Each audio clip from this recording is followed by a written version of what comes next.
কয়েকদিন আগে মদিনা শরীফে একদল হজ যাত্রী যাচ্ছিল বাসে করে, ঘুমিয়ে পড়ে অ্যাক্সিডেন্ট হয়ে এমন করে বহু হাজী সাহেব ইন্তেকাল হয়ে গেছে। খবর পেয়েছেন না পাননি? এটা নিয়ে সমাজে অনেক রকম টোল করছে, অনেকে অনেক কিছু বলছে। আমি আপনাদের বলে যাই, অবশ্যই আল্লাহর হুকুম ছাড়া কিছু হয় না। তবে মনে রাখবে, যদি কেউ আল্লাহর রাহে থাকা অবস্থায় সে যদি ইন্তেকাল করে, মারা যায়, আল্লাহ তাকে শহীদের দরজা দেয়। জোরে বলুন সুবহানাল্লাহ। মওত তো একদিন না একদিন হবে।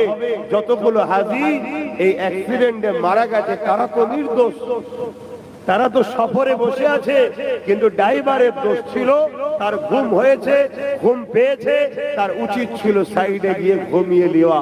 কিন্তু হাজীদের তো দোষ নয়। কিন্তু আল্লাহ মৃত্যু দেবে না, দেবে না? তাদের মৃত্যুকে ওইভাবেই লেখা ছিল। তাদের মৃত্যু যখন রূহকে আল্লাহ তৈরি করেছে, তাদেরকে আল্লাহ বলেছে তোমরা কি চাও, সব অপশন দিয়েছে। তারা চেয়েছিল যে আমরা নবীর দেশে যাব, আল্লাহ রসুলের দেশে আমাদের এইভাবে মৃত্যু হবে যার বিনিময়ে আমরা শহীদের দরজাটা পাবো। জোরে বলুন সুবহানাল্লাহ। এটা রূহের জগৎ থেকে যখন মানুষ জাতি তৈরি হয়, বাপ আদম, তার 50,000 বছর আগে আল্লাহ রূহকে তৈরি করেছে। আমার মাইকে কথা বুঝতে পারছো?